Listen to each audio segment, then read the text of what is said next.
I am Wanderer 001, and this is one of the most unique cameras that I have ever tested, in that it flies. Not only that, it can follow you without you having to control it. Sound interesting? Let's get into it.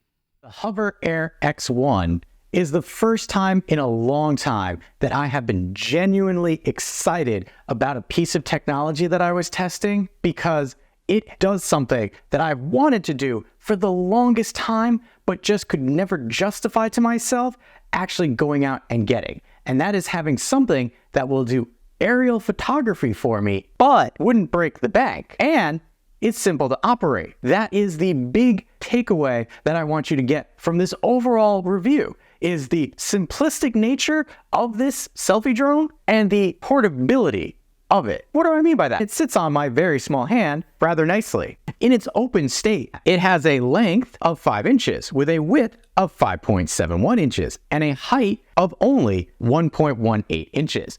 And when completely collapsed, it's even smaller. It's half the size, in so that you could even fit it into a jacket pocket without any problem whatsoever. And depending on your pants pocket, you could also fit this in there for ease of portability. This thing is a game changer. If you're not aware, drones that weigh over a specific amount need to be registered and have limitations on where you can fly them. The HOVERAir X here only weighs 125 grams. That keeps it well below the actual 250 grams that some other drone companies keep their products under in order to get around having to register them or limit where they can fly. Right out of the box, even with the battery installed on this, you don't have to worry about those types of limitations.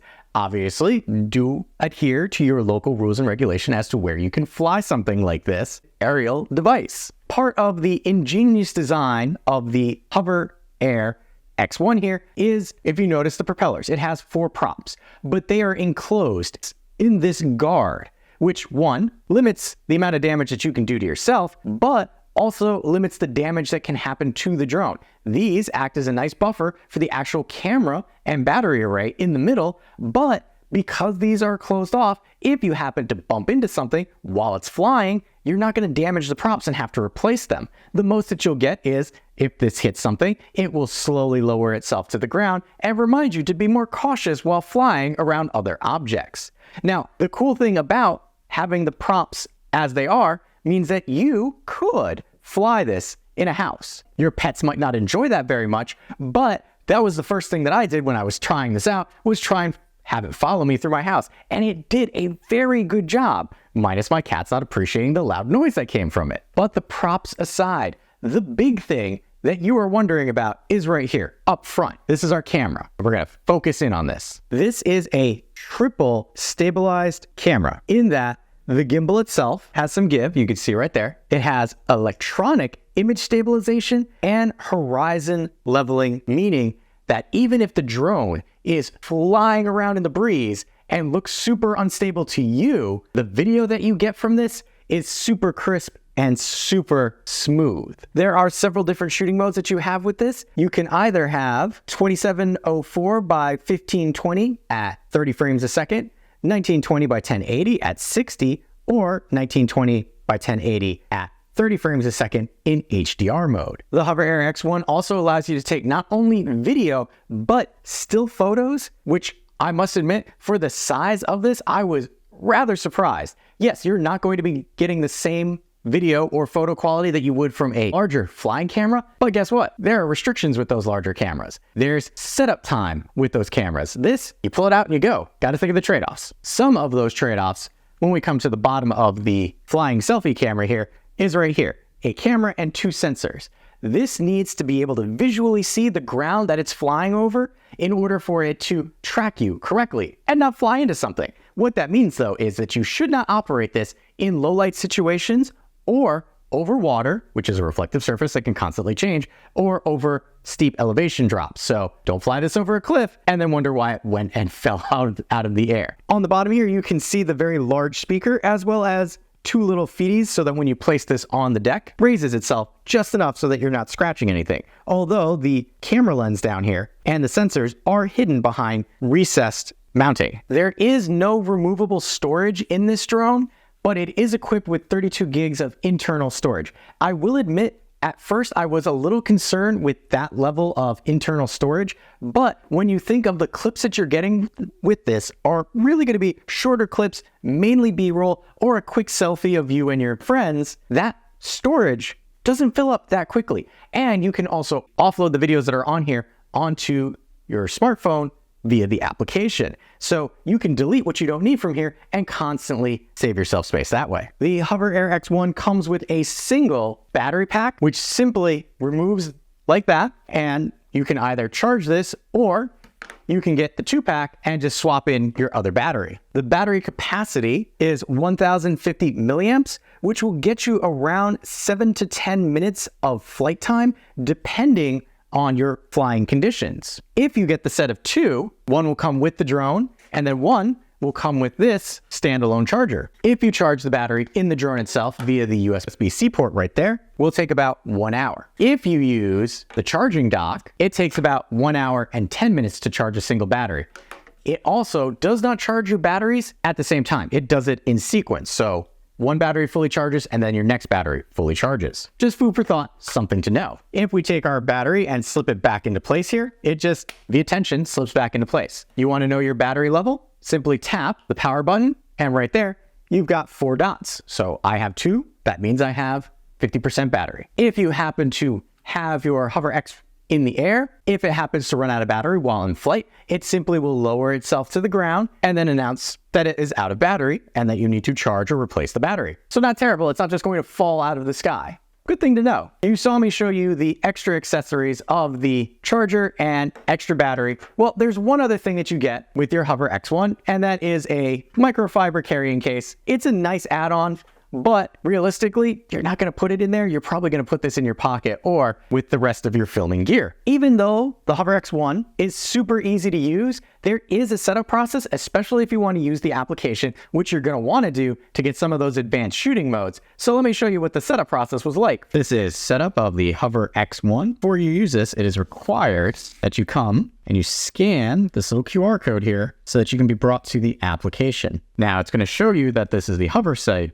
You can download the app right from here if you're on Android by sideloading, or you can go to the official Google Play Store and download it. From here, you will need to create an account. So you're either going to use your phone number or an email. Once you do that, you'll be given access to the application to move on to the next step. Once you've set up the application, we're going to move on to the next step, which is coming down here and selecting the hover icon on the bottom of our screen. It's going to give you a warning. Do not fly in the following environments: low light, ground texture not clear, water surface, large height variances. So buildings and stuff like that. We can select got it and then don't show me again. So we're going to say got it. And then we have this, which is tap to actively connect to our hover. So we're going to do that. And then it has to have access to your Bluetooth and your current location. So those need to be on, and I will make sure that those are given permission. We'll come back to tap to activate. And it's searching for the camera, but it can't find it yet because I don't have it on. So we're going to come in here. I'm going to power it on. Green light. We're going to lift it up just a little bit so the camera's not resting on the floor because it is actuating. Current mode. Hover. Please connect to your phone and activate your device with the Hover app. And there it gave me some directions, but you can also see right here, it says, hey, I found this. So I'm going to select connect, blue light to green, activate, activation successful. All right. So before I start flying, pick up the hover and follow me, blah, blah, blah. Okay. So it's going to walk me through some stuff. Status light is green. It wants you to hold the camera so that it sees your face. Once you do that, it gives you this align option, and then you're going to press this button. So once it's aligned, you tap really quick. A device will hover. Oh, it's going to take off. And you get the flashing light, come back. And then I got it to stop by putting my hand underneath. After propellers have shut off, I can do it again, or I can say understood. There is a firmware available for it. So we're going to select update, and we are going to allow the firmware for this to update itself, because it's always good to start off with the most recent, and here it wants to connect. So I'm going to select connect. So here it appears that there's not enough charge for it to continue. So it wants me to connect the charging cable. It's updating because I've got it. Blue light right there means that the update is in progress. And then once it goes green, it means the update will be complete. This could take upwards of 10 minutes, so I'm not going to make you sit through that. Just know that's how you would update it. Make sure your battery is fully charged before updating. It actually did not take 10 minutes. It restarted the device and I got green and I can select done. And then I have the option to always update to the latest firmware. We're going to leave that toggled on for now and then come back. And that was the setup process for the HOVERAir X1. Now I understand when I was showing you this that I skipped the buttons on the front here. And obviously you want to know what those do. So let's take a quick look at what this is. If I press and hold, the power button right here lights up in the back, but when it's ready to go, it will start shining a green light up front, and then you'll see the camera up front start to check itself, and now it's ready to go. Each mode is indicated on the front here. You'll Current mode, hover. And it will let you know which mode you're in. So right now we're in hover mode. If we wanted to change to a different mode, we would simply tap. If you wanted to adjust a specific mode. So right now I'm in hover mode. If I press and hold, 30 seconds. Hover. 60 seconds. Hover. it lets you know how long it will hover before landing. Continue. Hover. 30 seconds. Hover. So with hover, what this will do is it will just launch off your hand and hover in a singular spot to record you without moving around. If you happen to move yourself, it will follow you, but it will be stuck in a singular location. Coming over to zoom out, what this will do is this will fly the drone back and up and then fly the drone back and in. The apex of when it reaches its point, it will then cut off the recording and then start a new recording as it flies in. I don't know how I feel about that because there's another mode that does that as well, but I guess it's if you want only part of it, you don't have to clip it down. It's a nice idea, but I've mixed feelings about it. Follow mode is really interesting in that, well, you set it up, you start moving, and it will follow you as you go about whatever you're doing. Now, I don't have an electric e-bike to try and figure out how fast that this could go. Anybody wants to sponsor that in the future, feel free to let me know in the comments below. But here I am running around, having it follow me. And you can see it does a very good job of staying with me and having super smooth video. I was so surprised by that. Next we have orbit. As you might imagine, you are in the center and the camera will rotate around you. You can have it go out only a little bit or really expand out if you want to have a good idea of what is around you. Bird eye. What that will do is send the drone straight up and then bring it back down. Again, you can set the elevation for this, but this is the other one that clips into two different videos as it goes up and then as it comes down. The last is a programmable one. Custom. Snapshot. So you've got custom. Right now I have it set up for snapshot, but you have the ability to set it for dolly mode, which is pretty interesting in that it's very much like follow, but it could stay in front of you or slightly off to the side. It will kind of come back to the front if you use it on the side, but that's just kind of the tracking mode for the camera. It needs to lock on to somebody while it's moving. Now, I've mentioned a lot of the cool things that this can do. A lot of that is controlled through the application. Let's take an in-depth look at the application. This is the application for the HOVERAir X1.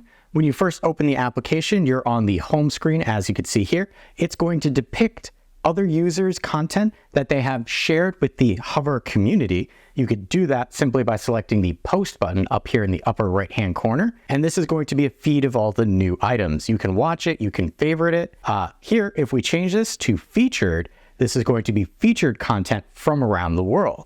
You'll notice up here, there's a moments tab. If I select moments, it will show you all of the moments that you have downloaded from the Hover to your saved location, which you can then post to.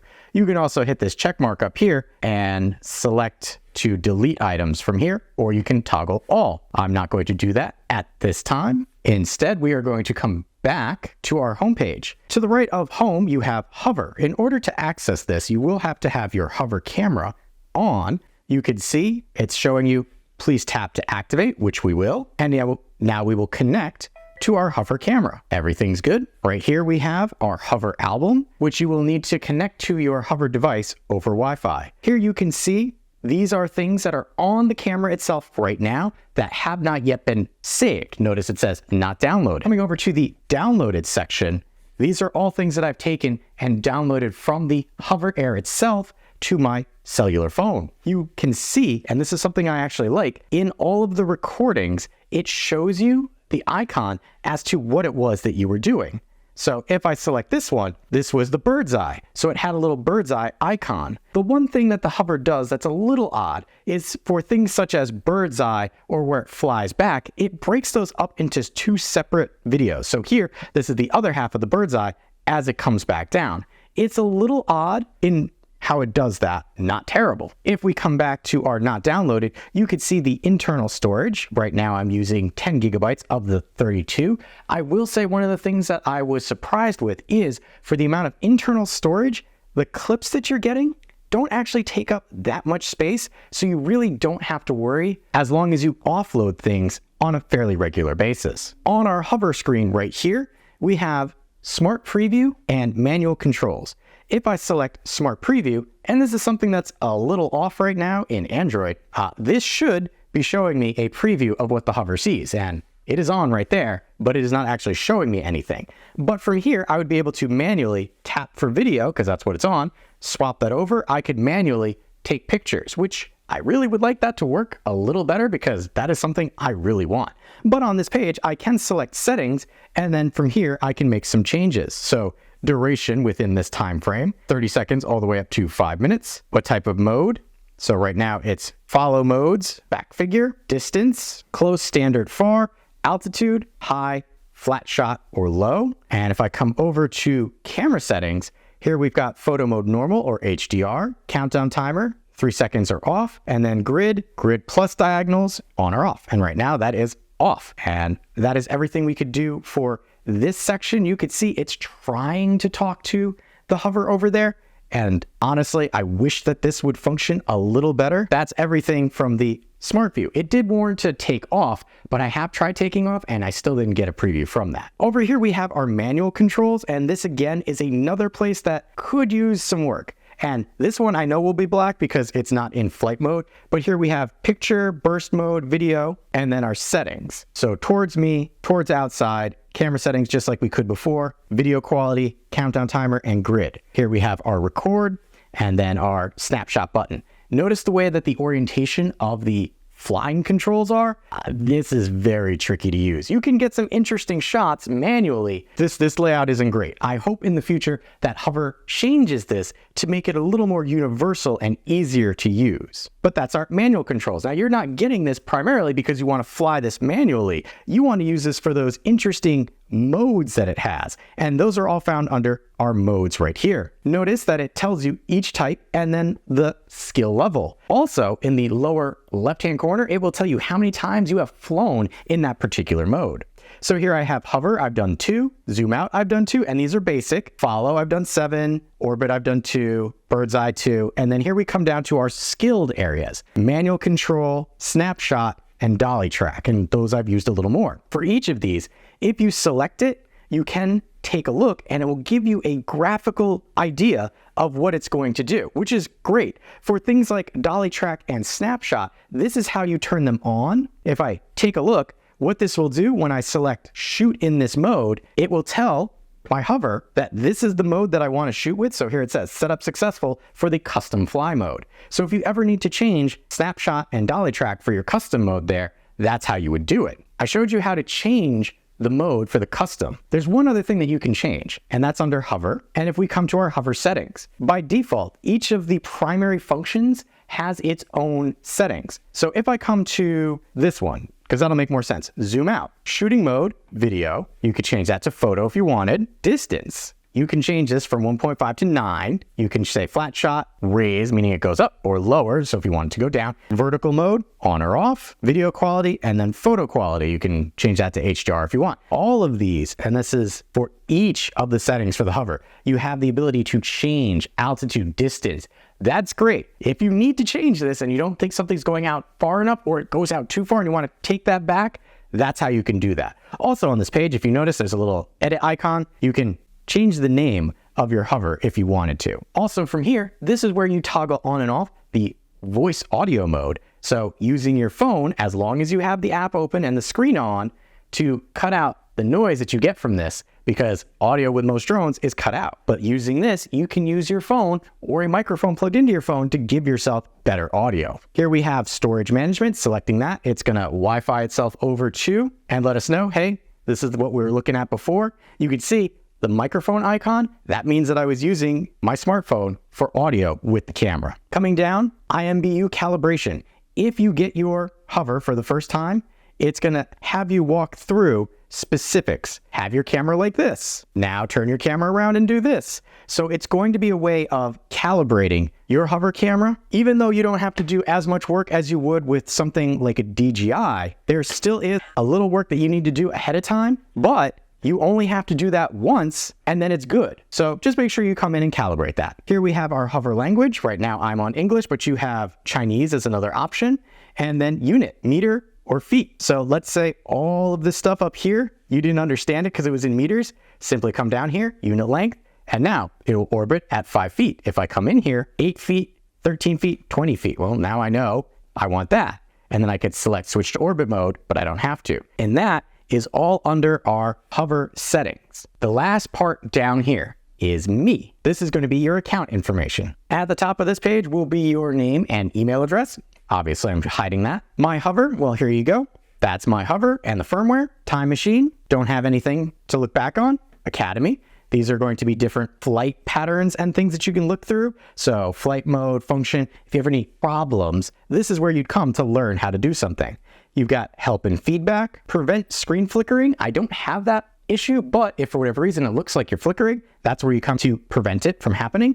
Here we have clean your cache if you need to, and then about, this is going to be the version. So policy, user agreement, official website, and then checking for updates. I'm on the latest version. Hopefully they'll have some more firmware come out by the time I put this video out, in that some of the things that I was talking about will be addressed in order to make this a even better experience. But that has been everything that we can do for the HOVERAir X1 using the Hover app on Android. As you saw, there were a few issues with the Android app, but I know on iOS it works perfectly fine because I've seen other reviewers show that. But the few small problems that I ran into do not mean that this is not a solid application for a really cool drone. What's next? Well, that would be what I like to do, which is really nuts and bolts testing of something. First being, well, everybody says it's super easy to use and you can pull it right out of your pocket. Well, okay, how quickly can I do that for this drone and take it from my pocket and get right to flying? Breezy, but Hover X1 deployment test now.